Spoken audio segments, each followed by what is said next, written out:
copy to Director Lather, Here. Director Daniels, Here. President LaHue, Here. Director Jaffe, Present. and Director Christensen. Here. There's no public hearing tonight. We have 5 items on the consent agenda. Anyone in the audience or on the board wish to pull anything for discussion? I did have something. Okay. So I had some comments on the minutes and on the questions on the, oh no, that was the only thing, just the minutes. Okay. Anyone want to make a motion for the other 4? I'll make the motion that we approve the other 4. I'll second. All in favor? No, I have to roll call. Roll call, please. Director Lather, Yes. Director Daniels, Yes. Director Jaffe, Yes. Director Christensen, and Yes. President LaHue. Yes. Okay, approval of minutes. So I just had, there was a part of the description on page, let's see, of the agenda, page 9 of the agenda packet, under 5.3, organization-wide status report, under engineering, the 4th bullet. I wasn't sure it was very clear.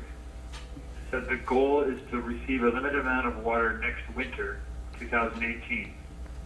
Pipe loop testing will be done during the time that it will be transferred due to water quality changes over the course of the year.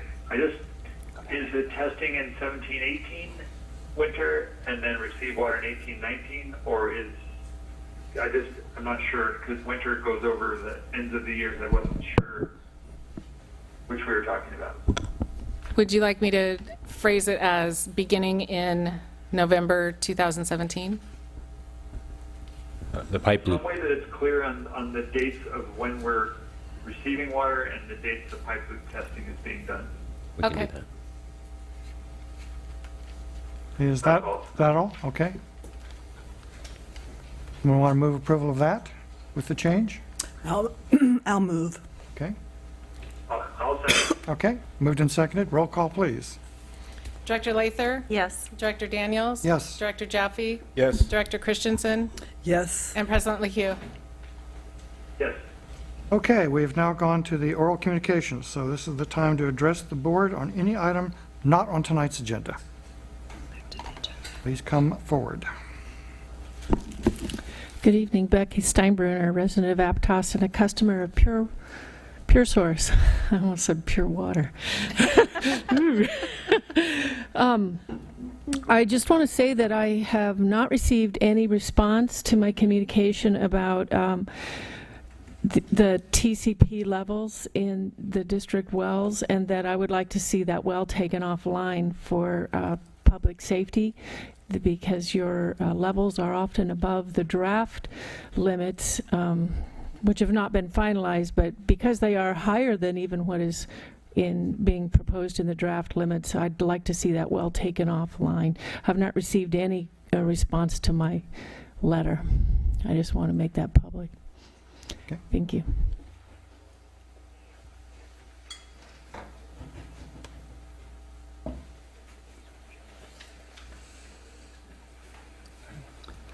Bob Natalia. The Pure Water Soquel project, with a proposal to be built in a residential neighborhood, an industrial project. I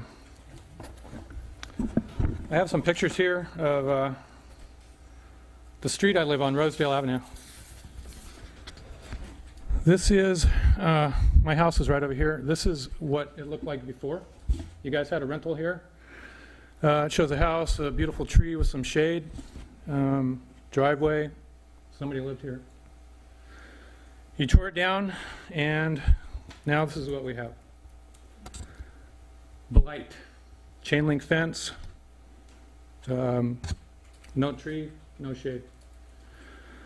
So when you guys talk about how you're going to make such a beautiful building, wherever it's going to be, what is it that you're going to say that's going to convince me when you say one thing and you do another? I mean, I used to walk down the street, I had shade. Now it's blight. The Gilmores who live across from this and Rory Ann have told me they have light now coming in from your facility into their bedroom at night when they're trying to sleep. You talk about all the mitigations you're going to do for Pure Water Soquel and the location, and I mean, here's your ethics page. What are we doing to rebuild the trust? It says community engagement and trust. I mean, there's I'm sorry, but there's not much of it. You say one thing, here's what I see. So I ask you, what are you doing to rebuild trust, community engagement? I'm also hearing about some further design meetings that your staff is engaging in for the West Annex site. Why? Why are we still engaging in design for the West Annex? And everybody's not invited. Everybody's, you know, it's kind of this word of mouth thing. Is it a public meeting? Anyway, a lot of questions, no answers. I think you guys have a lot to work on. Thank you. Thank you.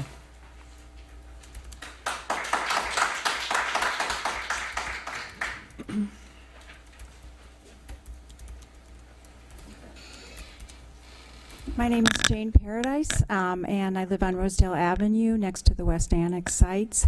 And to build on what my neighbor Bob, both of us living there for over 30 years, is building on, is that this water board has an obligation responsibility for transparency in public meetings. You're a public agency. That means that your meetings should be public. Everyone should be invited. In previous meetings, we've had neighbors again and again tell each of the staff and the board that they want to be included, and and you folks have disregarded and disrespected that, and you have not included them in on these meetings, and as well as you decided on the alternative sites without public participation, or the benefit of hearing the public, hearing the discussions about each of the board members, wondering if any of the three that weren't involved in the subcommittee, whether you even read the reports. So there's issues about the fact that there were other appropriate sites, commercial, industrial, and you talk about concerns about cost, taking the West Annex sites off, which is a highly residential area that's zoned that, has been for decades, and you should have put other commercial, industrial sites on there. I've talked to several of your board members individually discussing all these issues, and you've continued to disregard it, and you are not holding these discussions publicly. And I just want to build on the fact that you folks have continually told us we're misinformed, and it's clear for us from some of the conversations and comments that are made in meetings and out meetings that you folks are not reading these reports. And you are a water company trying to get into the sewage treating business, and you are in over your heads, and you hire these professionals, but then you don't actually incorporate and read the reports themselves involved in it.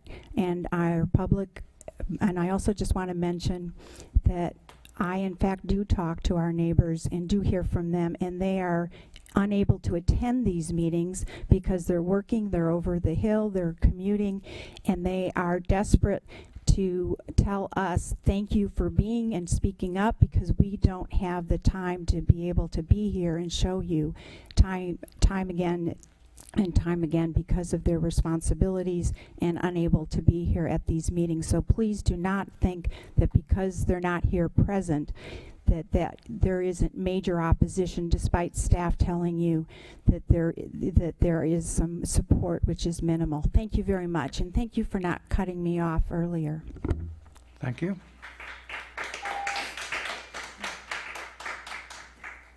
Anyone else? Seeing no one, I'll bring it back to the board. Any board member comments?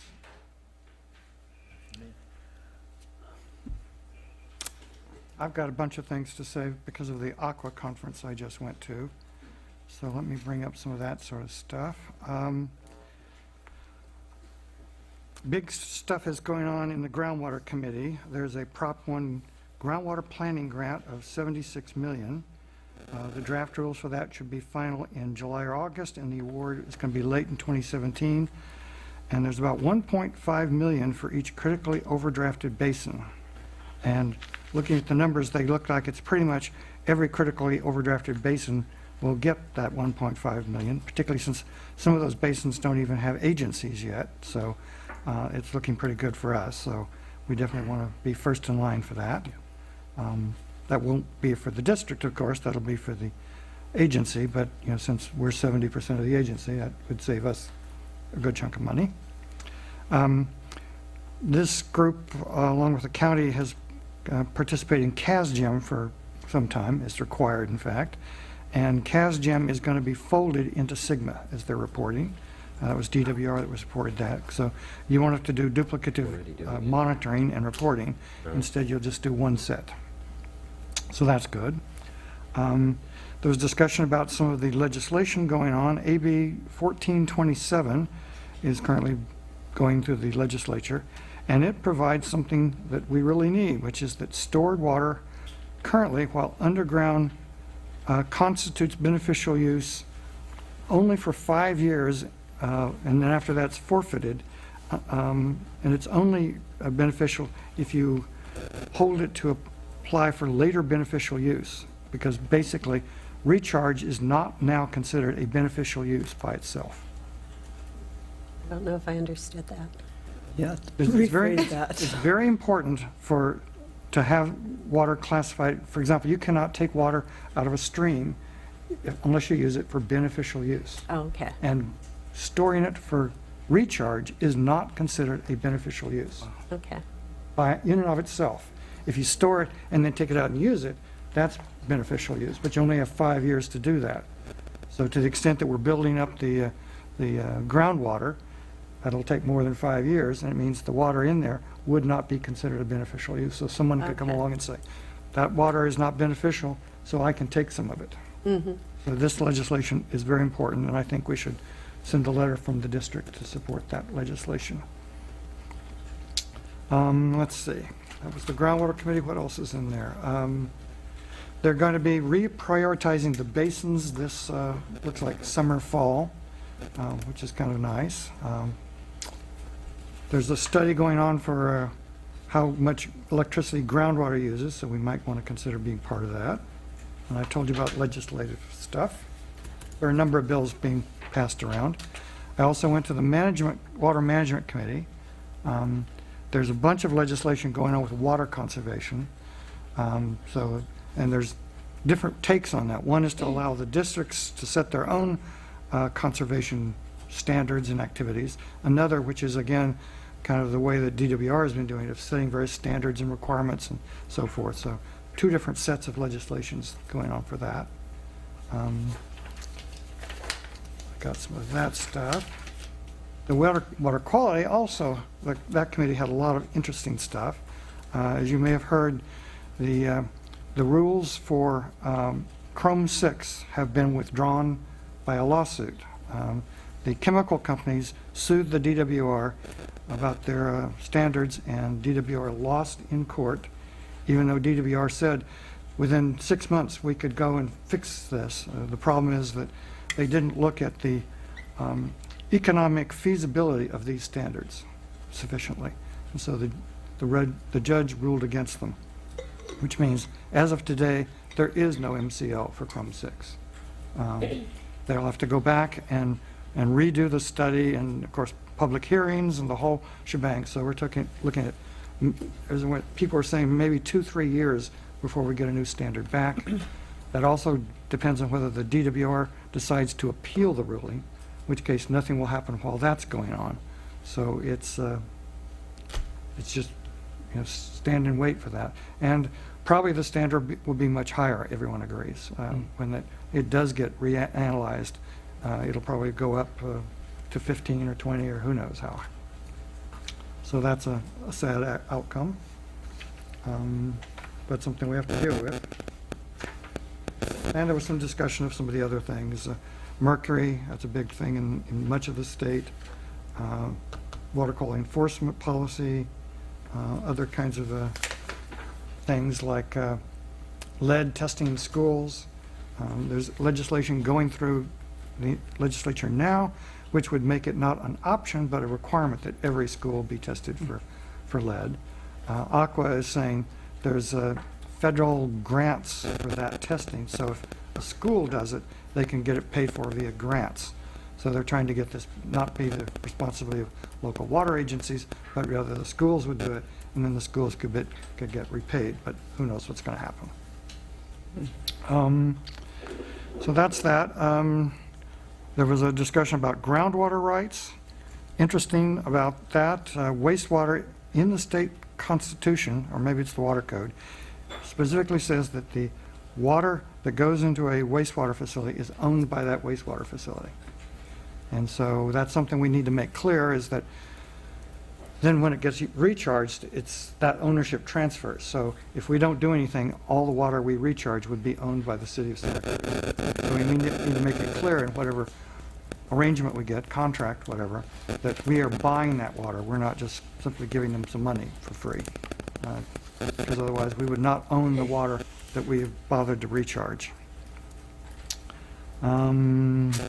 We met with U.S. Fish and Wildlife. That went very well, I thought. They really, I think, are supportive of what we're doing, raising groundwater levels, which will increase the flows into streams, which will be good for the fish and the other riparian varmints there. We also met with the U.S. Bureau of Reclamation, had a good discussion about that. There's a new kind of fund that's come on called a Water Drought Fund. That's parallel to the Title 16 funds. So we can apply to both of them, and we can only get one, but that would give us 2 shots at getting funding. Are they both from the same agency? No, well, they're both Bureau of Reclamation, but they're different pots of money. So they probably would work together to help give you the best deal you can get. About rolling them in together, though. Yeah, you can't fold them together. Right, but they would. If you tried for one and didn't get it, then you still have your grant application in for the other one. So it gives you 2 shots at getting money, which is good. And there was something on Thursday on groundwater-dependent ecosystems. That's something that our agency needs to do, is to look at that. And the Nature Conservancy has done this really quite amazing tool. And I printed out a graph, which I'll pass around. This is Soquel Creek right here. So there's Capitola, there's Soquel, Aptos is over here. And the blue portions on this graph are all groundwater-dependent ecosystems. And then you can then zero in. So this is the portion of Aptos Creek right near our wells. Those 3 tanks, I think, are part of the Main Street well. And it shows that being that portion of Aptos Creek is a groundwater-dependent ecosystem, and even lists the plants that are there that are groundwater-dependent. So it'll give us a real head start in doing this. It's interesting. Can you get it online?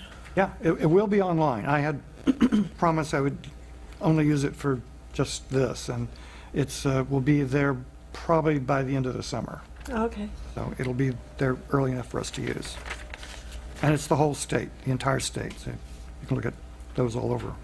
It basically uses the vegetation maps that have been done, and then they can actually tell what kind of vegetation it is. So if it's a cottonwoods are dependent on riparian water, and so it therefore by definition is a groundwater dependent ecosystem. So final thing is that if anyone wants to be on an aqua committee, there's the process getting started now to apply for that, and so think about that. And that's it. I'm done. Bruce, can I Sure. ask you a question? Sure. One of the first things you mentioned was having the legislation about groundwater recharge being considered beneficial use. Yes. So should we agendize I think so. the letter to be approved? I think we So should. That's what I was just, Yes. okay. Right. That's what I was suggesting. So maybe staff could do that. Yep. All right. All right, let's move on. Reports. 5.1, special board assignments. Yeah, I don't really have anything to report in there. There's some images and stuff that I'll show under the last item.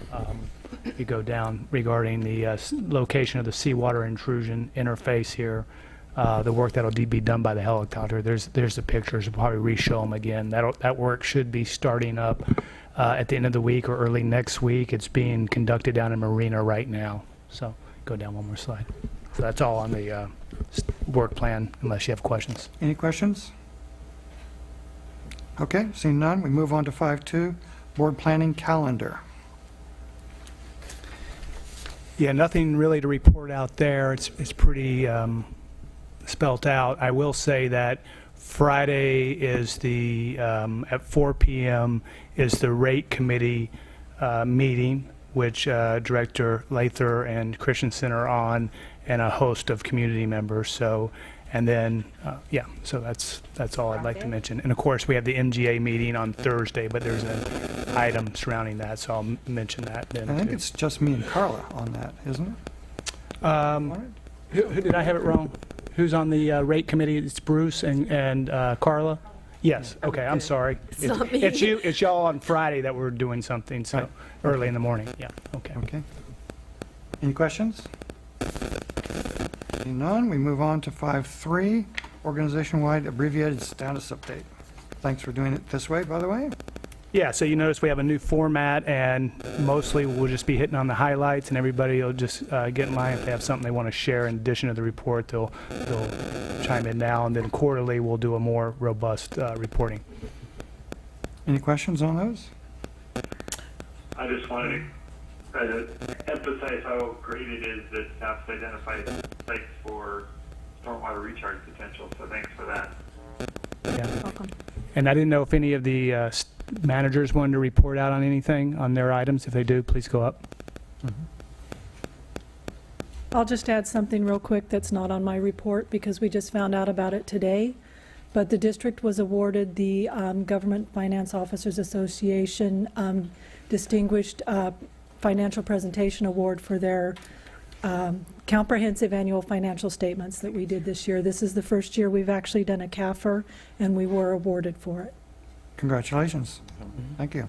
Yeah, and there it is up on the great. screen, the notification on the letter. that's So that's the third financial award this year that Leslie's been able to. While we're doing that, something was mentioned in the early session, but we should probably mention it again, is Right. that the district has been awarded a $150,000 grant from the U.S. Bureau of Reclamation to do our planning study. Right, and were you going to cover that in your, did you want to mention that? Because we actually have a picture where we met with the Bureau right here last, Melanie, you want to? I think that was also the meeting that Bruce referenced, that we went down to Monterey. So we did receive a $150,000 grant award for the feasibility study. So that money will go towards finalizing the State Water Resources Control Board feasibility study, adding the federal components, and that whole comprehensive dual feasibility study will be finished by December, and then that will allow us to submit to the Bureau, and that is the process that we will go to get congressionally authorized as a Title 16 compliant project that would then open the doors for larger sums of money, upwards of $20 million. By the way, we heard that the process has now been simplified. Used to, you had to go through the Bureau and then go to the legislature and get them to actually authorize money for these things one by one. And now It's streamlined. It's streamlined. Once you have the feasibility study completed, all of those that have the Title 16 feasibility study will then go forward. And we're pretty proud that the district was one of 3 in California to receive Title 16 money for a feasibility study. We also received in the last 2 weeks a notification that we were one of 43 letters that were submitted for the federal WIFIA loan program. That's the Water Infrastructure Finance and Innovation Act. It's a sum of money, low interest loans, very similar to the transportation industry. So 18 of those are from California. We were assuming that they would have a large pool and they would take maybe a year or so to go through. They are looking at at trying to go through these in a more expedited fashion. So in about 90 days, they're planning on trying to look through those, and if we are fund worthy, then they would ask us to move forward in that process. So we'll report back to you on where we are as that goes forward. Just two other things to note. Staff did meet with Noel Smith from Times Publishing Group. They were going to be running a cover story or a feature story on the district's community water plan in Pure Water Soquel, highlighting some renderings that we've recently received for the West Annex headquarters office, as well as talking about the July 20th open house that we're planning at the district, which would kind of give an overview of the whole district office, what we do, our infrastructure, the wells, as well as an educational trailer that we're putting on for the Pure Water Soquel project. And then lastly, to just kind of reiterate, I know I brought this last month, but staff and ESA, we are working on going out again with a notice of preparation and initial study. So we will begin another 30-day comment process for the public to weigh in on the more refined project definition that that we've gone through since the scoping, in terms of the additional sites and the reduction of the source water from untreated to treated, and just being the treated secondary. That effort, just so you guys know, we're looking at trying to hit maybe a late June, early July. Yeah, so I believe I'll close out the report unless any other managers have anything they want to add. And that would be with LAFCO, the Local Agency Formation Commission, periodically reviews different districts and cities, and this year they've chosen to evaluate the water agencies, some of them, and the city of Capitola. So they reviewed us, the report's posted online, and I would say overall it's a very favorable report. One line I did note in there, and I have it highlighted, is they say the district has an excellent transparency involving the public in its decisions, and that's something we're quite proud of.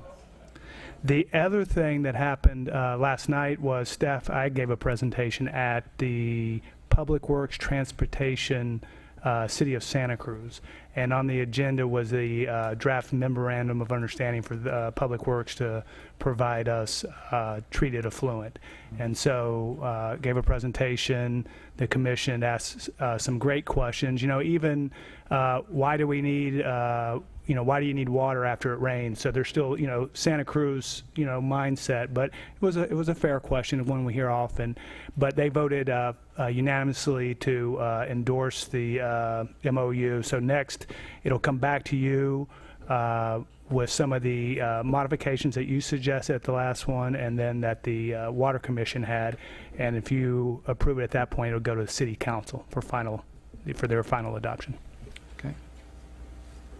Any questions from the board? Anyone in the public?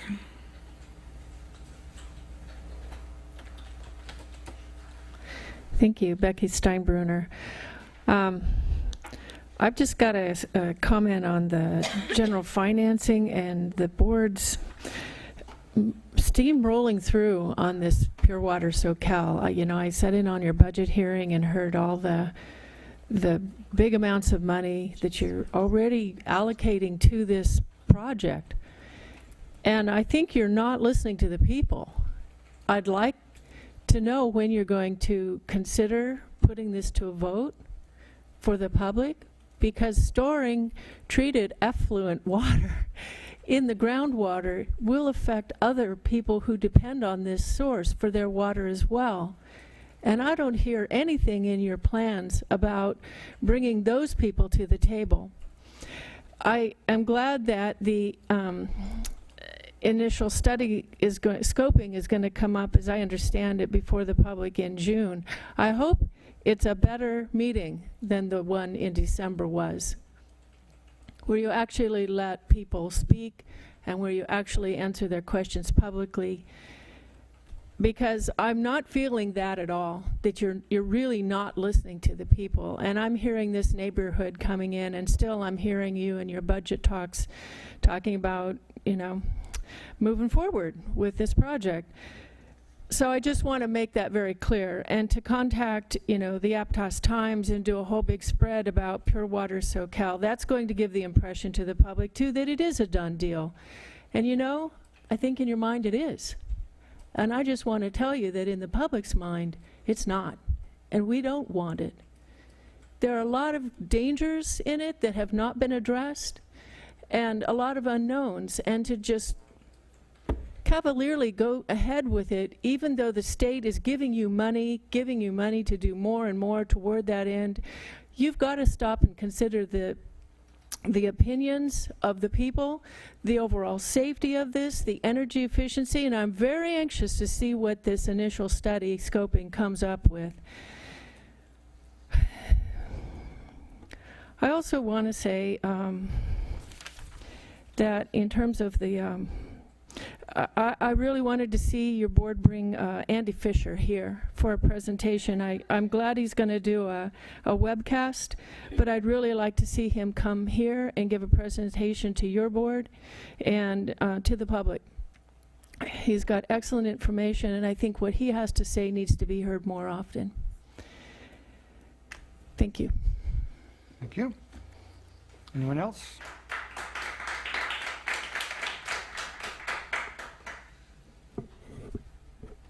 Good evening. My name is Janos Radvanian. I'm also a Soquel resident just around the corner. I'd like to piggyback on the comments prior to me coming up here. And you were indicating that there is quite a bit of money to be looked at in research and things of that sort.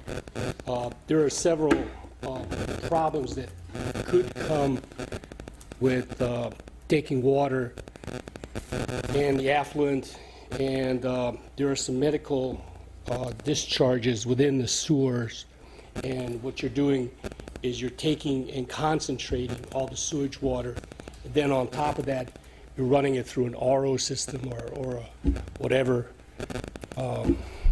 system that you have as far as taking and purifying or separating the solids from the liquid. And the liquid may or may not have any of these like hormones, antidepressants, all kinds of chemicals that are used and thrown away and now become in the waste stream. And those are the kind of things that I believe some of these folks in this room are worried about, as I am worried about it. Just like GMOs and all those kind of things. Yeah, nothing's going to happen. Oh yeah, right. So, there's 4.4 billion prescriptions and nearly $310 billion spent on medication in 2015. That didn't go down, so that's going up. Where's all that going? I'm worried about it. I'm glad that there's going to be a study on it, and if anybody can prove what's going to be in the retentate, okay, of that affluent, that will be proof in the pudding. And now you got to remember, all that goes up and down depending on the volumes of sewage that is treated. I've got this article here. I'd like to leave with whoever. If you need any other scientific information or advice, this is quite a smart group of folks. And we understand that when there's water from rain, then there's more water in the system. Now, why we don't take that Soquel Creek water and divert it and run that through an RO, which is diluted, you tell me. I mean, I've been involved with filtration for a number of years in the wine industry. So please call upon any my, whatever I can do, or whatever anybody else in this crowd or in this neighborhood. Horrible. Thank you.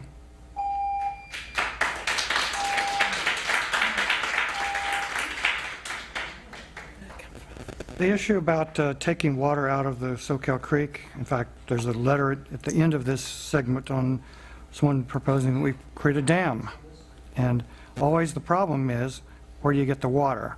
Because Soquel Creek is fully adjudicated, which means every drop of water in Soquel Creek, in theory, belongs to somebody already. And we have no right to go and take any water out of that. In fact, if we were to build a reservoir, something that usually gets required is that something like half of the water in the reservoir has to get released in the summertime to keep the fish alive, which is a good thing, but it means you're building a big reservoir, but you're getting much less water in it. And of course, without a water right, we can't put one drop of water in the reservoir, so we would have a reservoir with no water in it. Santa Cruz was lucky because they built their reservoir, I don't know, what, 30, 40 years ago? I don't know how long, but way back in the days when it was much loose. And if anything, it gets harder with time because the fish are much more stressed. There used to be coho in Soquel Creek. We did a history project, an oral history project, and talked to some of the old timers. And they said they'd go down to Soquel Creek with a rake and rake the salmon out of the water. And, you know, in years past, there haven't been any coho seen in Soquel Creek. And the notion that we can go and get, you know, billions of gallons of water for our use it's a nice theory, but I don't think it's very practical to invest the supply of our community on that kind of a hope. So other directors may have different opinions, but anyway. I just wanted to make one point. Sure.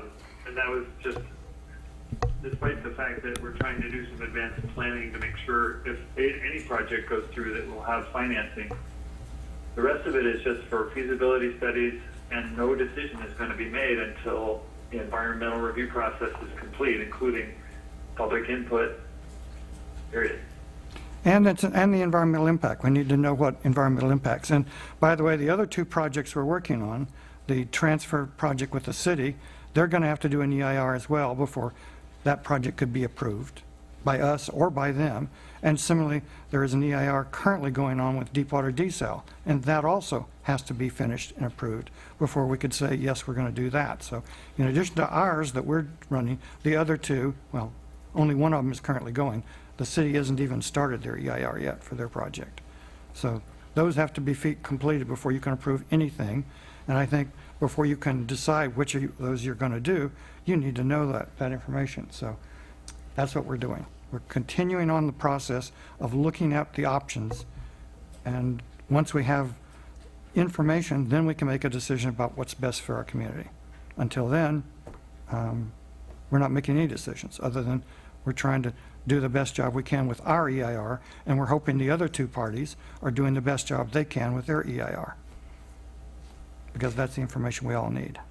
But I think in the draft budget that we were discussing before this meeting started, there was money allocated for all of those projects to support the progress, to do the research needed to make a decision on our part too. Becky, so you were there, so you know that. But I didn't see anything. No. You had public input. Done. So The other part is, if there was a simple answer, trust me, that's the one I would go for. And to keep talking about simple answers that aren't really all that simple is difficult, because we wouldn't be looking at these three ways of increasing our water production if there was a simple answer. It's all difficult, and we are here trying to do our best to find the right solutions for our community, of which we're part of it.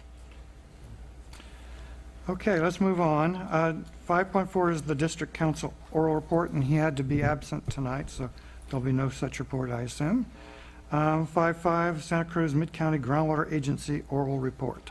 Yeah, I'll take a crack at that, and then since Director Jaffe's the president of the Mid-County Groundwater Agency, he might want to add in. But, you know, that's the agency that was created because the state's mandated that we have a basin in balance by 2040. So we're one of the first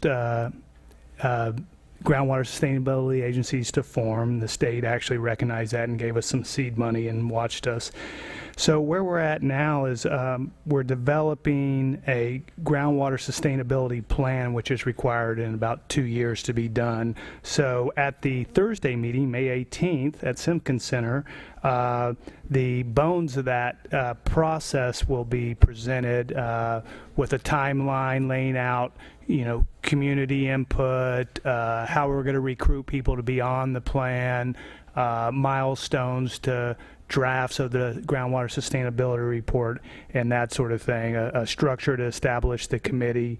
All that's going to be going on. And again, that's Thursday night at 7 p.m. at Simpkins Center, and I think if you come at 6, you can get some personal time with some of the various directors on that board, if you're a private well owner especially. So that's one of the big items on there, is the development of that committee. And then the other thing is the budget. And the budget is coming up to about $940,000 for this upcoming fiscal year.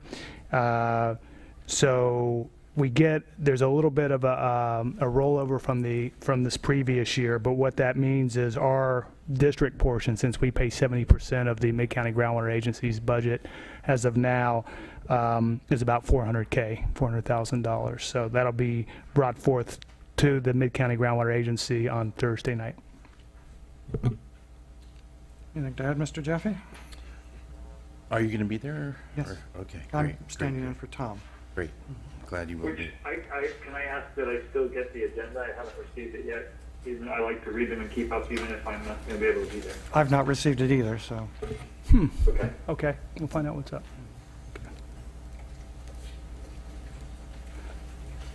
Nothing to add. Okay. Yeah. There is a part about the finding the seawater intrusion, but that's an actual item on tonight's agenda, so we'll address that at that point. Okay. Okay, we move on to item 6.1. There's no will serve letters. 6.2 is a discussion oral about hex chrome. Well, Director Daniels, you've already kind of gave a good summary of what's going on out there. On the 5th of May, there's a judge in Sacramento that from the Superior Court did rule that the state's current, the MCL at the time of 10 parts per billion is invalid. And so what we've done, there is still a total chromium MCL that is in place, and that's 50 parts per billion, which we currently comply with. But what we've done is put, on the 2nd of May, the board approved a feasibility study for reduction coagulation filtration. And the timing of this news with respect to that effort was really close, and we were able to stop the delivery of the equipment until we hear a little bit more from where the state's going to go with this, if they're going to appeal it or if it's going to go on for another couple years. But we did not feel like it was appropriate to continue down that path until we at least had an opportunity to discuss it with you or to really understand where the state's going to go with this. But so just to advise you all that we are pretty much on hold with respect to our efforts to meet the 10 parts per billion MCL. I think it's wise to delay because things change with time. In particular, treatment technologies may change. So rushing for this one might be a waste because there might be a better one that happens in 2 years, and it may take that long to get a standard anyway. So, right. Any comments on that? Okay. We move on to anyone. Thank you. Becky Steinbrunner from Aptos and Pure Source Water customer. I still have not received any response to my 2 letters now regarding information about the organotin that is a byproduct of using the tin, the stannous chloride for treatment, the hexavalent chromium treatment. So I'm still waiting for those answers, and I have not received any response. Thank you. Okay. Anyone else? Okay. 6.3 is water demand offset program option. Yes, so we presented at the last board meeting a draft proposal that would be an option under our water demand offset program for new services. And that would allow applicants to propose their own offset generating projects either in addition to waiting in our wait list for toilet rebates to come in, or in place of waiting for toilet rebates to come in. So that's kind of depicted here in this figure where the offset requirement, half of it's met through an enhanced toilet rebate program and a wait list, and these are the alternate pathways. This here being the pathway that we're bringing back tonight based on feedback from the board at the last meeting. We did incorporate all of the board's comments from the last meeting into this instruction and application sheet. And those changes really included reducing the deposit cost for reviewing applications from $1,000 per application to $600, with kind of staff discretion for larger or more complex projects to have to be reviewed and signed off by a professional engineer or a certified landscape architect if that's appropriate for the kind of project. So that change was made. We also changed the selection criteria a bit. These are the board criteria for offset generating projects. We changed two of the criteria, benefit to customers and permanence, are now assessed on a pass, no pass basis. So there has to be a benefit to customers, and we'll leave it up to the board discretion as to whether, if it's a direct benefit to customers, it may be a better project than if it's just an indirect benefit to customers. Permanence is also a requirement, so that says that a project in its water savings or its increase in water supply must last for 20 years, or the savings or supply calculations have to be prorated to reflect that 20 years. Additionality and measurability. Those were two other criteria, and the board wanted to see those ranked equally, so 50-50, in that we would be measuring those from on a scale of 1 to 5, with 5 being the most additional or most measurable. And with those, the closer the combined score for them to 10, the more favorable the project would be. We also asked the board for some clarification, going back to this guy here. This figure is the easiest way to explain it. Half of the offset is met through this pathway, which involves the wait list, and the other half is met simply by paying for the other remaining half of the offsets as a fee. So the way that it was set up initially was that half of it had to be met here and half had to be met here, and if somebody went and did their own project that achieved more than half of their total offset requirement, could that difference be counted towards their half for their long-term offset generating project contribution? And the board said yes, that was acceptable and allowed. And then the last comment that the board made was in reference to attachment 2, which is, let's see here, where are we? Attachment 2 was a list of projects that have been reviewed by staff and presented to the board over the last couple years. Some of the projects staff ruled out based on our own internal screening, and other projects the board ruled out. And so we thought it would be a good idea to present that to applicants so that they get a sense for what types of projects might be allowed and what types of projects haven't been allowed in the past. And so the comment at the last board meeting was to go back and make sure that the reasons that the project's been rejected are clear and that they are tied clearly to the criteria.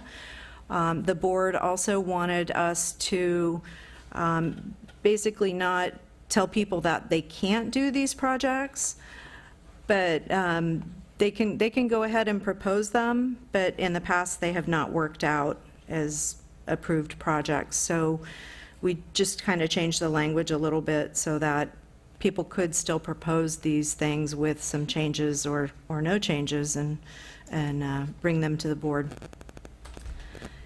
And that was pretty much it for the changes. After the board materials were prepared, I did get some feedback from John Ricker at the county in regards to attachment 1.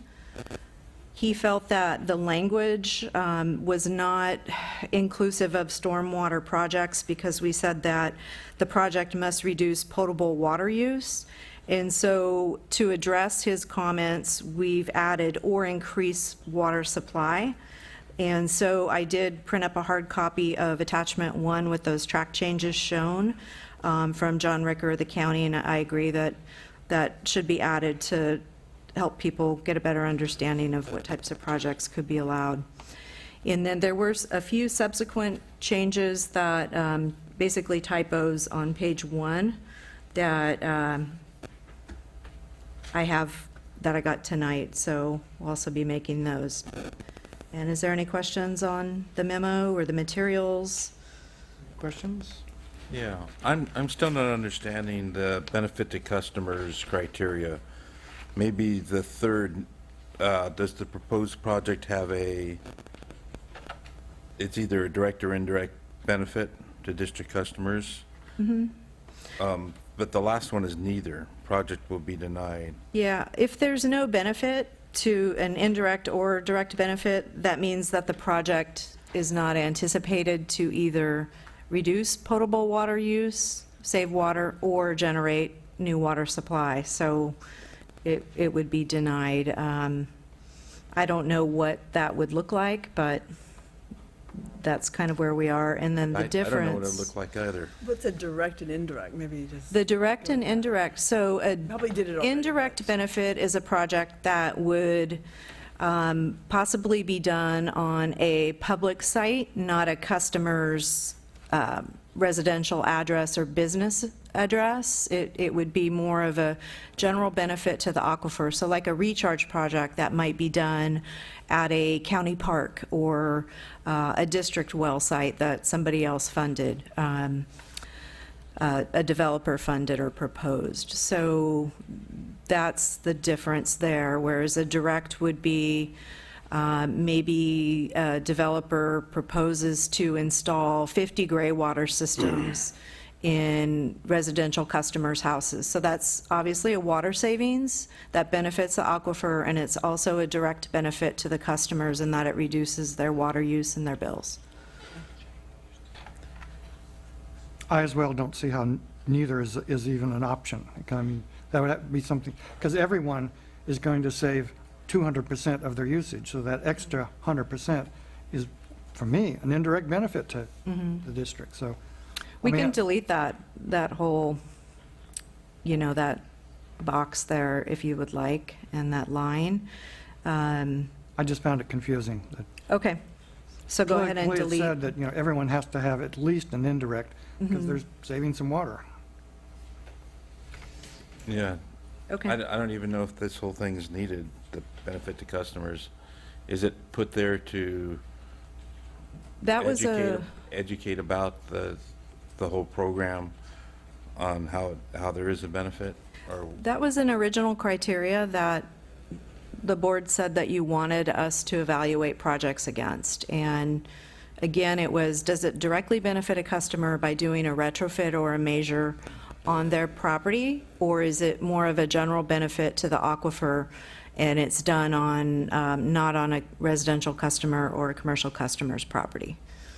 But Right, it so does that was achieve That the, was criteria that we were using to evaluate whether or not to use the long-term money for projects. I think this might be a different thing, because this is projects that are being proposed that are innovative, that don't fit. sure, I mean, we could delete the criteria as a whole. I don't know if the other directors, I would support that. Okay.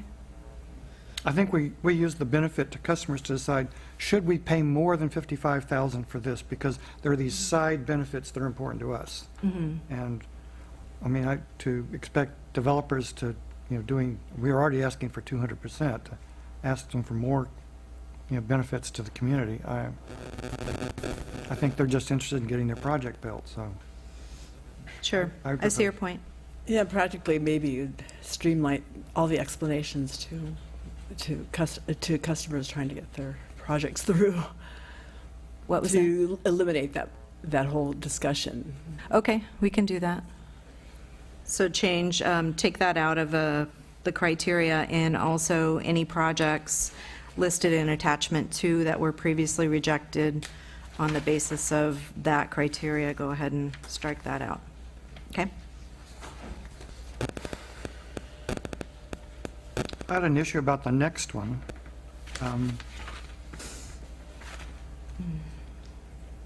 First of all, you need them to defend what number they came up with, rather than just saying we did something with respect to its permanence.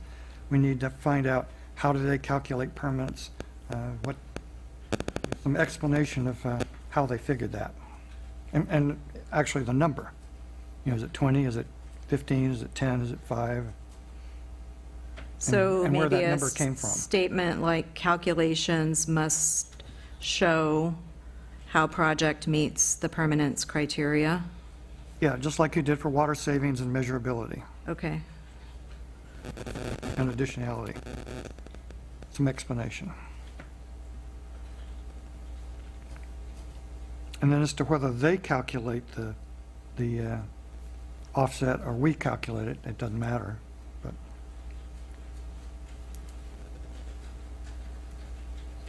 Okay. I also, on the next page, wasn't quite sure what the difference was between measurability and water savings. Because it seems like what you're asking for both those is quite similar. Measurability is, I think, more of a statement in that, I mean, if you're doing calculations where you're using metering data, then that has a high measurability, the highest measurability possible. Whereas if you're doing water savings and you're using assumptions from our table in the back,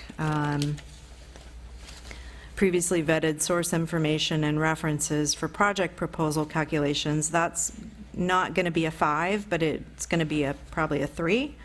And if you're coming up with your own assumptions that we've never heard of those sources, or we investigate those sources and they don't appear to be very solid or accurate and they're questionable, then we would assign the project a rank of 1. I understand that. I'm just saying that it looks to me like you're asking them to do the same thing twice. Okay.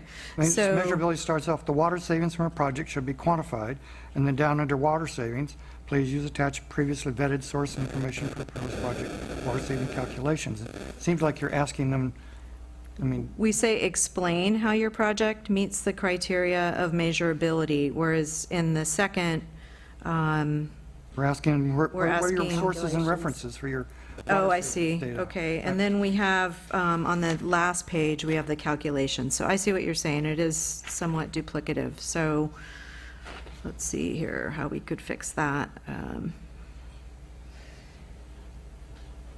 We could just probably take out that whole sources and references block and make it clear that they're supposed to provide the calculations in the area provided and go from there.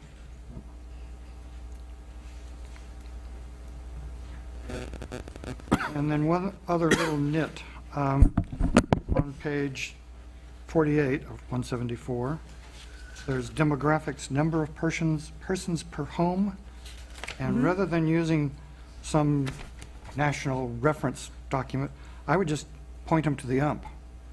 You know, we have 40,234 people, according to the UMP, and we have 20,285 housing units. You divide that, that's 1.98 people per housing unit. And by housing unit, I assume, and of course, there's be a different number for single-family residents. The housing unit, I assume, includes apartments and condos and that kind of thing. Okay, sure, we can customize that. I think it's probably pretty similar from what I remember, but we can make it more In fact, there's a local. lot of good information in the UMP for them to use for all kinds of things.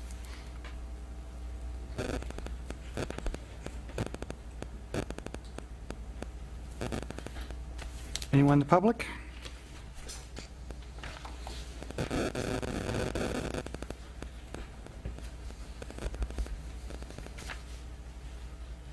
Thank you, Becky Steinbruner.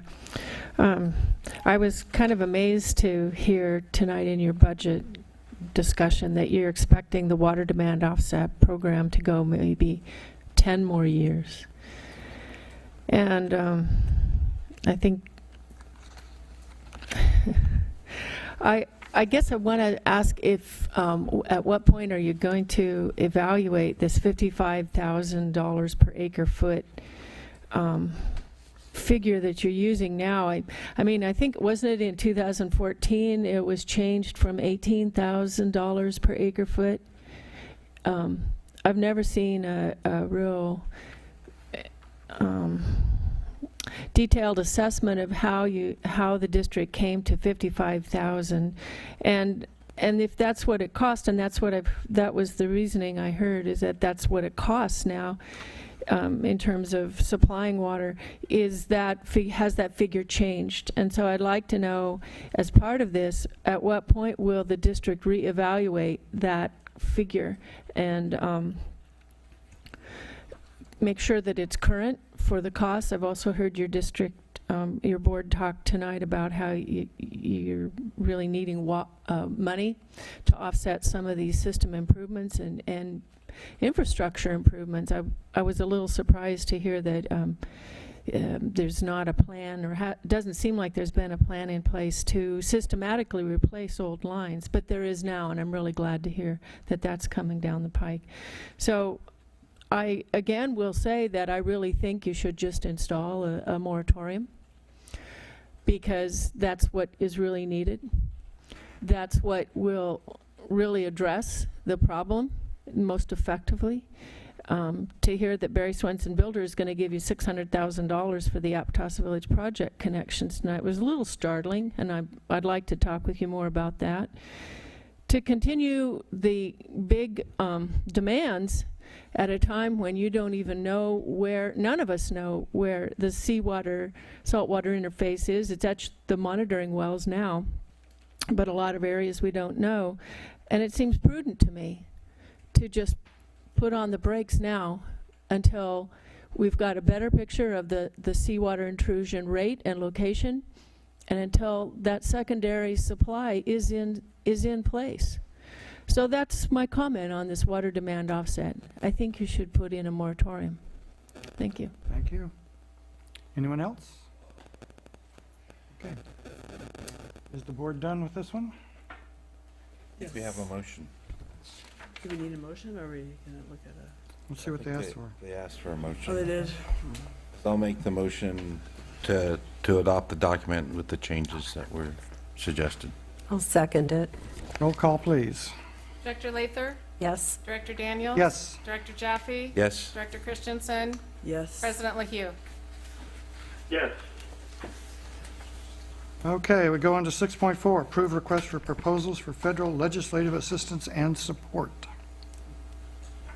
Yes, this item that is being brought before you is for Soquel Creek Water District to put out a request for proposal to solicit some assistance for federal legislative support, very similar to what several agencies in Santa Cruz County also do in terms of seeking assistance for federal funding, following and tracking legislative bills, having some connection with our representatives on a federal level. So the proposal that is attached to this memo includes the scope of work for a firm to help identify and report and advise Soquel Creek Water District on all things related to water, projects that are supplemental supply, infrastructure, water quality, things that are even tied to other types of projects such as transportation or land management. Anything related to water, we would like them to track and report back to us. The scope would include having monthly phone call meetings with district staff, as well as meeting with the board twice a year. We've prepared this proposal in concert a little bit, we received a couple different samples from different agencies. This is one that's very similar to the Regional Transportation Commission. And we're seeking a firm that would propose on providing their services for up to 5 years, so we can kind of get their rate and know that it's not going to increase. But then that is still contingent upon hiring them each year if the next fiscal year budget allows. Really what we're aiming at, again, is, it is a lot about seeking money, reducing project costs, whether that's a supplemental supply project or any other project that the district pursues, but then, the end result would be to reduce ratepayer costs. And I'm here for any questions. Concern is conservation even. We've got a Yes. Bureau of Reclamation grant for conservation being passed, so another thing. Any questions by the board? I'm must be missing something. So the way I read, it starts off with we're looking for effective representation before Congress and federal agencies and related interest groups. So what you talked about is not so much representation as much as a finger on the pulse. So, because we're not going to influence legislation. It's a combination of both. A lot of times, these federal legislative assistants will work in concert with, like, Lydia Gutierrez, who's our funding advisor, and with staff. So it's both tracking as well as, I do think that there may be a time where we will need to go over to Washington, D.C. and meet with some of our representatives. To what aim? What? What's the goal? To just kind of reach out to explain what our projects and programs are, talk about how funding and programs and kind of whether or not there's these federal acts like the Water Infrastructure Acts, how those kinds of things can help support California initiatives as well as Soquel Creek water districts. Do you see a direct benefit to our customers by having this consultant? Yes, I do. In terms of grants or in terms of? Definitely in terms of grants and loans. We do have quite a few on a federal level that we're pursuing. So the EPA, the Bureau are just two of them, but there may be others.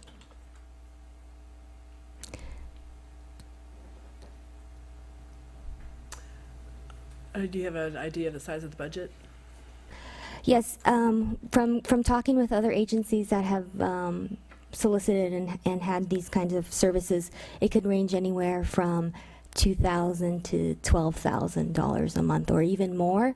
So that's why we're doing this as an RFP, a proposal. So we will have a set cost that we will know, and we have our proposals will close. Let's see, I think July 18th. I'm sorry. Proposals are due June 20th. So we did have set aside an amount of money that we are guesstimating in this fiscal year 17-18. That would be about a little under $4,000 a month. But we don't know until we get the proposals back. And out of the list of possible tasks, if it came in too high, which ones would you think about dropping then? I think if it comes in too high, we can talk about, maybe reducing the amount of time we talk to them, what they track. I think really for us, it's the tracking part is very important to us. There are so many bills and there are so many things that are going on right now, and that's not our level of expertise. So we do need someone that can assist with that. Whether or not it's timely for us to go over to DC or not, that might be something that we could reduce. It would just depend on. Well, you could meet with the representatives here when they came through for town meetings. I think the cost, the risk and rewards of trying to have this, and we're not quite sure if it's going to pay out later with a large grant or loan. I think we've seen those that do have these services are the ones that are getting the millions of dollars. We've surveyed and done our homework, and this is the type of thing it takes in order to greatly increase your odds toward There's an helping. example right down the road. Pajaro Valley and Watsonville got, I don't know, lots of money for their about 20 recycled water million. project. Yeah. And it required a consultant like this to represent? Yep. Matter of fact, they have And they one. actually have They actually have gone through a couple different ones. They also have one for state level as well as federal at times. We're thinking on a state level, we might be able to handle it with the current configuration that we have of consultants and staff, but definitely on a federal level.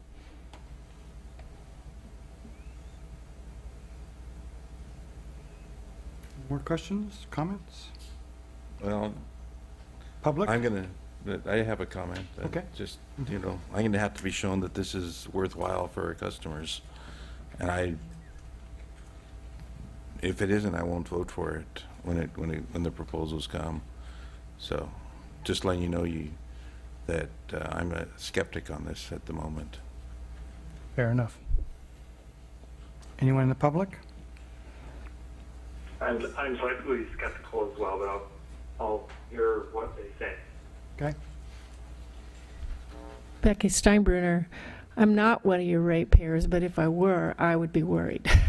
And thank you, Director Jaffe, because this is a lot of money. And I would need to be convinced, too, that there's a direct benefit in hiring somebody like this. Thank you. Thank you, Director Jaffe. Okay, any motions?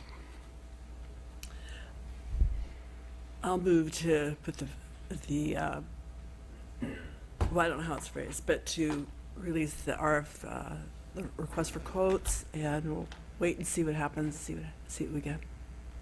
I'll second. Motion second. Roll call, please. Director Lather?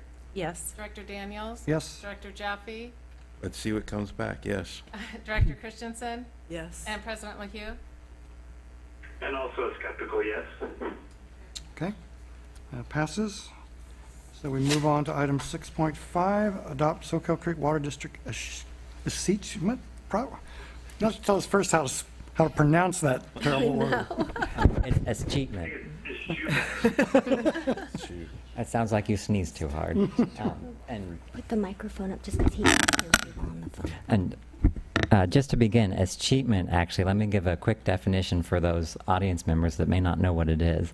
It's simply the process of turning over unclaimed or abandoned money so that it becomes the property of a government entity. It happens a lot of times when somebody dies intestate and there are no relatives to claim the person who's passed property. It becomes the property of the state, and that process is escheatment.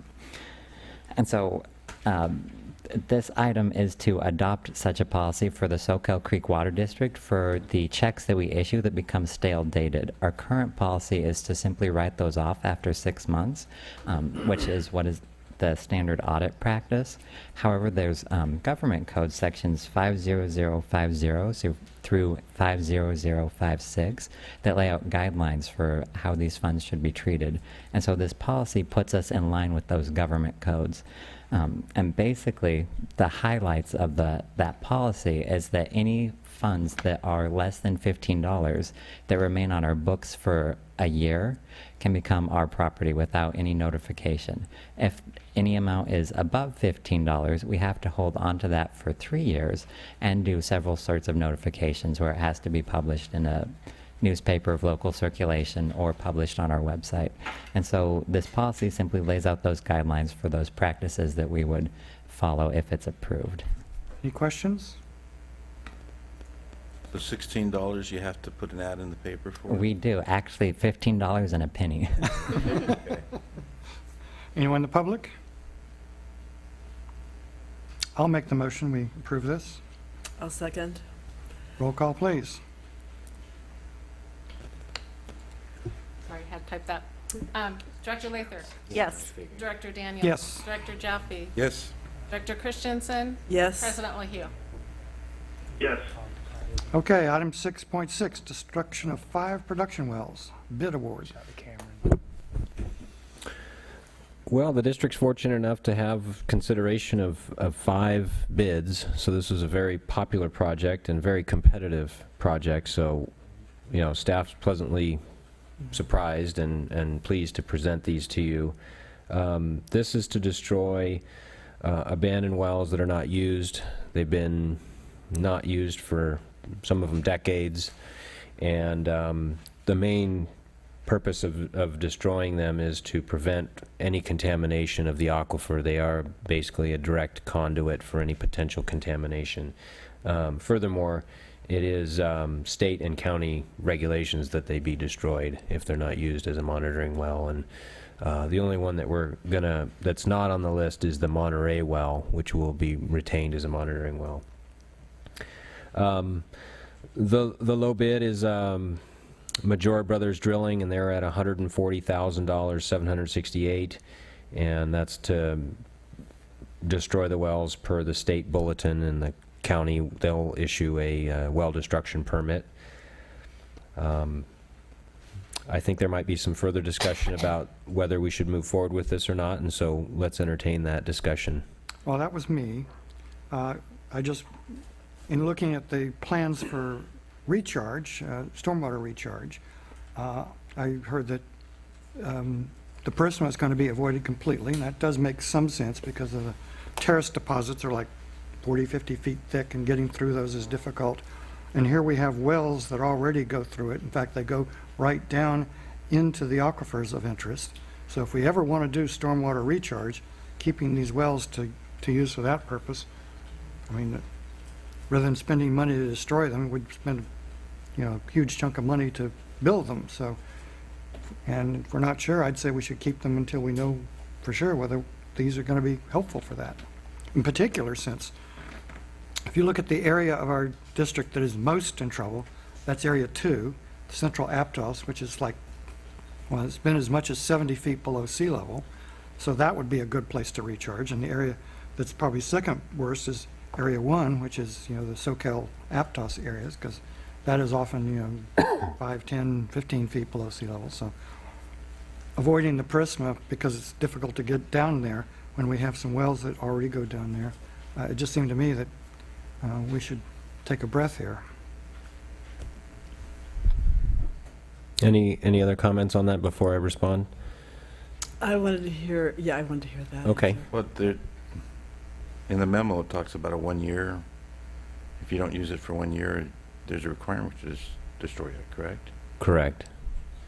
So how do we get it? The other thing to remember is that 4 of the 5 of these wells are basically co-located with current production wells. They were replaced on the same site. So literally a stone's throw away is an active production well, and one of the things that they would become, unless we get creative, would be a Class 5 injection well as registered with the EPA, and they would require purification to a very high level if you're going to use them for that purpose. I know there might be a suggestion to fill them with some soil to act for that environmental buffer. When you do that, you might really degrade the ability to get water down into the aquifer. Remember, these are cased wells, unlike typical the managed aquifer recharge things that you've seen maybe at Polo Grounds or at Bromer Street. Those are like 3-foot shafts that are filled basically with gravel. They don't have a perforated casing or a louvered casing or anything like that, slotted. So we did run it by our hydrogeologists. We also ran it by Brown and Caldwell's hydrogeologists, and they do have concerns. They do not feel that might work out. We could, again, we were instructed by the state to destroy these wells due to the regs that require that. We do have a very competitive bid. It's not going to get any cheaper to destroy these wells in the future. I don't know if anyone else on staff wants to add to this discussion, but it is not a recommendation on our part to retain these wells in the manner that is suggested. I have one other question then. Have you worked with the Majora Brothers construction company before? You said that very nicely. Majora, yeah. They're local. They're in Watsonville, and they have drilled and serviced our wells for decades. And we have a working relationship, and it's a company that we recommend being awarded. Okay. So let me just add a couple comments, and then I think Melanie also reached out. So we discussed the input that you provided, Director Daniels, regarding the concept of using these as recharge wells. And let me back up. I don't think we meant to convey that we should never do recharge in the Prisma area. It's just try to go for the low-hanging fruit down the Romas first, and then, if opportunity presents itself, for sure. But like you said, it's harder to get down to those aquitard layers. But I'll just sum up what our hydrologists, we reached out to them, and then I see an email here, which I think Tosh summarized, and I know that Melanie reached out to another firm, and maybe you can summarize those results, Melanie, after I get done. But basically, hydrometrics is saying that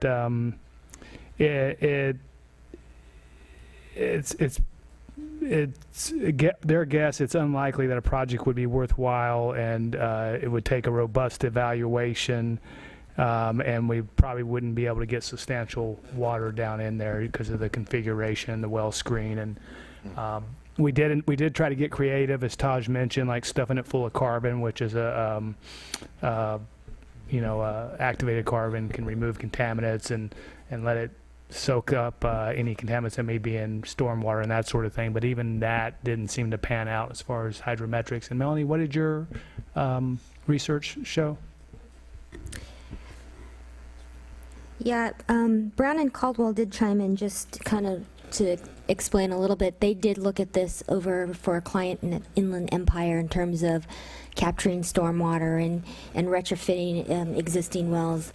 And there is some, design criteria that they would have to meet, which is really the horizontal distance and spread of this kind of a spreading basin for stormwater capture has to be greater than the vertical depth. And so that's really limiting.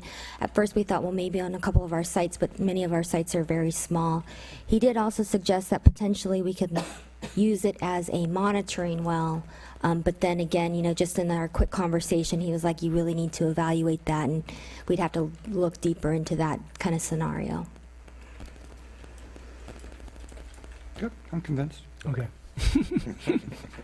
I think it was a great idea. Yeah, well, I thought it was important to think about. Yeah. Yeah, no, I thought it was a great And we had discussed it preliminarily beforehand. The idea of stuffing the well with was the little change. That was cute. Don't destroy something that could be useful. Right, absolutely. Yeah, but it seems like in this case, there's More problems Problem, than yeah. benefits. Yeah. Yes. I will make both motions. So just two? Comment? Oh, sure. Oh, yeah. Thank you. Thank you, Director Daniels, for trying to use things that have been expensive to build and rather than just cap them. An idea that came to my mind as I was listening to the discussion is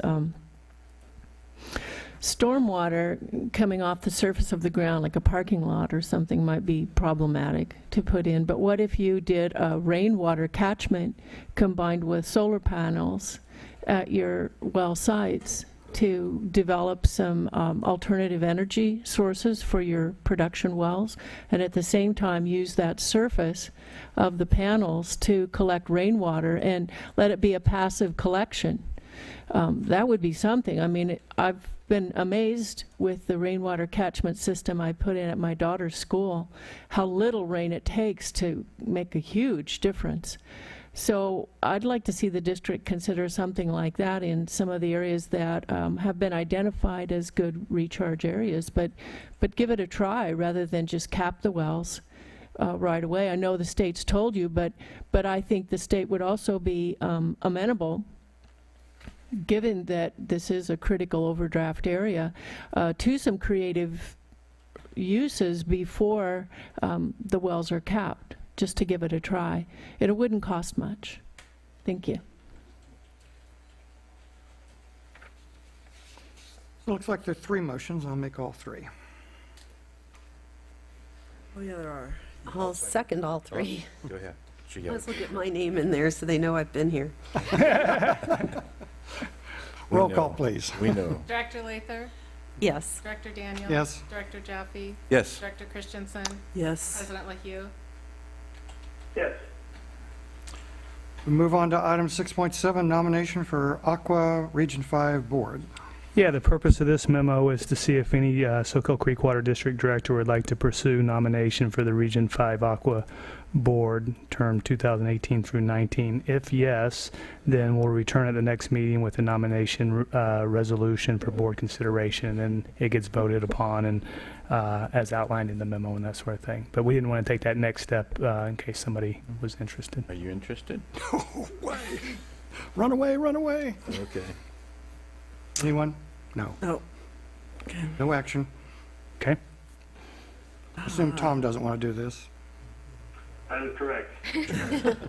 Well, you can go down to the memo. Okay, 6.8, approved district contract with SqCWD. Yes, so this has been quite a journey. The Mid-County Groundwater Agency board directed, Director Jaffe, who's president of that board, to evaluate whether this technology, this approach for this Danish company to fly the area offshore with a helicopter, maybe go up to the memo, not the memo, but where the pictures were and the organizational wide, and down to GM. So we've been pursuing that. The evaluation was that, I'm sorry, it's under special assignments. That the technology is feasible. Board directed, Director Jaffe, who's president of that board, to evaluate whether. All right, technical difficulty here. So. That's your ventriloquist. Magician too. That was That guy. So we've been pursuing that contractually, and what we realized was because the MGA doesn't carry certain insurance requirements that SqCWD can't contract with them directly, so the idea was that the district would contract with them directly, and MJ would reimburse us. The cost, I think, is about $66,000 or something to that effect. So what I do want to say is here's some pictures of what the helicopter looks like, and the device is a geophysical device. It flies over and detects. The idea is to detect the seawater in the aquifers that are below the surface of the ocean, and so we can see that how far that seawater interface is approaching in the aquifers. So we are now, the attachment 1 to this memo has been greatly revised. It looks totally different. What we try to do is get one contracting, the people who are going to do the data processing, Ramble, to be the prime, and then have SqCWD as a sub. Well, that didn't work out, so now we divided the contract into 2 separate contracts with the MGA, because they can contract with Rambo directly, but they can't do it with SqCWD, so we would take the SqCWD portion of the contract. So there have been some changes, and the diagrams you see in there aren't even correct. They're actually going to fly lines horizontal to the coast, and there's a few other changes. But we've been working as a team to try to get to the right space on this. And so what we're requesting tonight is that the Soquel Creek Water District board authorize the board president or vice president, as it may be in this case, to execute the district's consulting agreement with SqCWD to perform the professional services for mapping the saltwater or seawater interface, and authorize the GM to sign that. And I would like to say it's not the actual, it says standard contract in here. It's a slight modification of the standard contract. We actually had some input from another council, and they suggested some slight changes, so we took advantage of that. And also, by motion, direct staff to seek appropriate reimbursement for costs under the MGA membership agencies. And then one thing that wasn't in the memo but is to weigh the district policy to require staff to solicit requests for the proposals for the work. First of all, I think this is the only firm in the world that does this, has this device. Second, they're in the area. They actually launched and were flying down in Marina today. They're doing inland and Marina. So we're trying to capitalize and save ratepayer money by not having to pay the demob costs, which they're giving us a break on because they're in the area. So there are the three motions in front of you: to authorize the board president or vice president to execute the contract, direct staff to seek reimbursement from the MGA, and to waive the district policy to require requests for proposals. I was going to mention one thing I didn't mention about the Aqua Conference is that JPI has announced that they are willing to, in fact, very aggressively, have insurance for agencies. Right, and we just retained, somebody sent us some of that information from that conference, and so that'll be on the probably the one after this MGA meeting. And it looks pretty reasonable for like $2,400, and you get 10% off for every MGA member, a JPI member that is part of the agency, and we got two, of course. Right, There's 10% off. Right. And it's for $63 million of insurance or some huge amount. Okay. And I should say on this that it's although you'd authorize the president or vice president to sign it, it's not quite a finalized done deal yet. We're still waiting for some insurance rider contingencies to happen. They've done it. They've been coming through. It's just with, I think, with the language and that sort of thing, it wasn't quite to specification. So upon all that, authorize them to sign it if we think everything's in place. Any questions, comments? Oh, I just had one. It was no, I've erased it. Well, it's on the first page. It's just the red traverse lines. I was just wondering how they. Yeah. Everybody knows how they decided. So to do yeah, so that was, upon these different committees, we've had some of the MGA board members and staff. We thought, well, if you're trying to locate the interface, and Taj, jump in, or Melanie, it'd be offshore. That area shown in there in yellow and green it represents a mile offshore, which is about the extent of the depth that the device can track. It'd be good to fly perpendicular to shore, but when you realize what that means in terms of helicopter turning and that sort of thing, and what else you get, we decided to go horizontal to the coast. Parallel, thank you. And then Dr. Jaffe called me from the airport and had another idea to try to do 3 lines out a little bit further into the ocean, if you could, just in case we were barely missing it, right, at a mile out there. And then there's one, I think Taj found one place we might be able to go inland. So we'll try to, they're aware of that. I just got an email this tonight from Denmark saying, hey, here are a couple lines that we might be able to extend, 3 lines a little further out and 1 inland. This is happening so fast. My plan is to meet them on site and with that and show, hey, can you do this? And the idea is they're flying a total of 320 kilometers. So, and I don't know how many lines are parallel to the coast, but it's quite a few. Just eliminate one of those at probably little sacrifice relative to what you get outside. But these guys were tremendously busy down there trying to fly with the winds and that sort of thing. So it's a lot in motion to make happen. And like I said, it's not quite a closed deal yet, but we feel confident. And they have been very true to their word up to this point, everything they've said and done. Yes, please, Tom.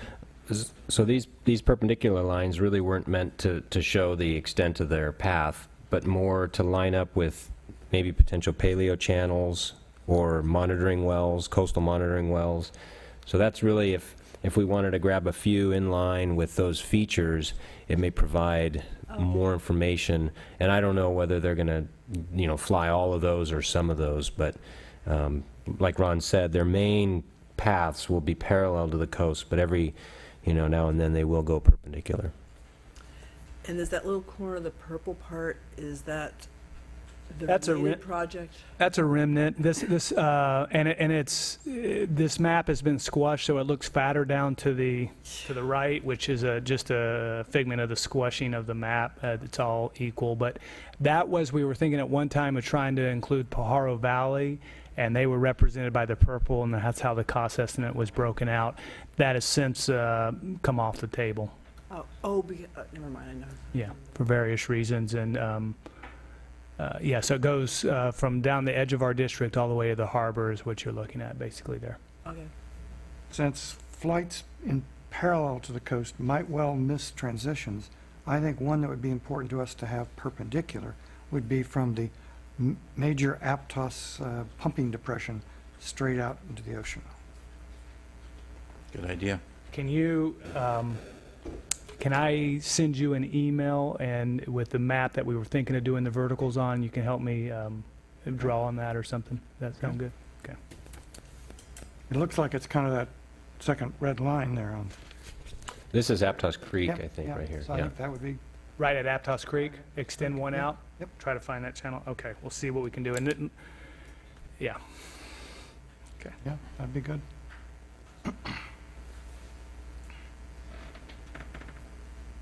And we're hoping this happens. I mean, like I said, there's a lot of balls being juggled. Bob Basso did look at the contract today, even though he was not feeling well, and you know, it's Danish insurance and things like that. So, but he gave it the go ahead as long as we had those riders complete. So we need less wind. We need less wind, no fog. I think we have a 4-day window. It's debatable whether the parks will let us go in there on a weekend, because that's where the landing zone is. What's the name of the park, Cliff? It's right near Tom LaHue's house. Resort. The parks have been good with that as long as we get that rider for them on the insurance. And then I took your suggestion of pay to have 2 standby days if we need them, but we don't get charged if we don't use them. So that's $4,000 a day if the fog comes up. And if the fog comes up down south and they're still flying and they can come up here, we'll do it up here. So there's a lot of logistics. Any public comment? Anyone want to make any motions, or I'll move to approve all three? all 3. I'll second. Okay, we have a motion and a second. Director Lather? Yes. Director Daniels? Yes. Director Jaffe? Yes. Director Christensen? Yes. President LaHue? Yes. All right, we're done. With those, we have 2 written communications and correspondence. One is a, Thank you for responding to that one. Yes. Oh, nice That was job. good. Yeah, you did a good job. yeah, I did a little research, but I think it really shows what the confusion is about and why it's wrong, is that, you know, Right. It helps me too. it was about microfibers. In fact, let me read it, because I think it's, Yeah, no, let's that's get it on, See let's anything. get it on the tape. Yeah, so that was an explanation of, So it was a question about microfibers, and it referenced an article about that and it being a problem in wastewater. And the question was, how will that affect the groundwater recharge strategy? And I responded with, that's the wrong direction. we've got it up on screen, actually. That Oh, there it is. As this article states, and there's a URL for a quote about microfiber cloths. Microfibers in average cloths are, quote, 3 to 5 microns in diameter, and the very best microfiber cloths can be as fine as around 0.33 microns, which is also referenced in that article. The pure water process is incredibly more thorough and rigorous than what passes for mere wastewater processing. It involves 2 filtering steps. The first step is microfiltration, which filters down to about 0.05 microns. So even the most special expensive fine fibers do not have much hope of penetration. Next comes the reverse osmosis step, which filters things all the way down to 0.0001 microns. So microfibers, bacteria, viruses, even most chemical compounds are totally blocked. What comes out has been described as virtually distilled water. For seawater desalination, it is even able to filter out individual sodium chloride salt molecules. And then there's a slip bit more that down there. It's oh, next page. There's more? I'm sorry. No sleeping on the job there. So when we compare the quality of such purified water with the quality of our current groundwater, we see that pure water is equal or better than our groundwater. By recharging our groundwater, it will actually improve its quality. So that was my response. Thank you for doing that. And will somebody respond to the first letter about reservoirs? I believe I did. Did we, Karen, do you remember? If we didn't include it? We'll check into it if we haven't. Is there a response there? Carla prepared a response. Oh, okay. Carla James. Yeah, it's in the memo, it's in here? Yeah, it's in there. I don't know if she responded to it. She No, didn't. she didn't respond. Oh, there's one right here. Well, it was asking. Ask him who he wants it to send to. Oh. Yeah, maybe I think send I may have, but we'll check, and if not, Okay. then, I okay. don't recall. We'll find out. If not, I will. Okay. So I think we are done, so our meeting is over. Thank you. Less than 4 hours. And there's no closed session. Thank you. There's no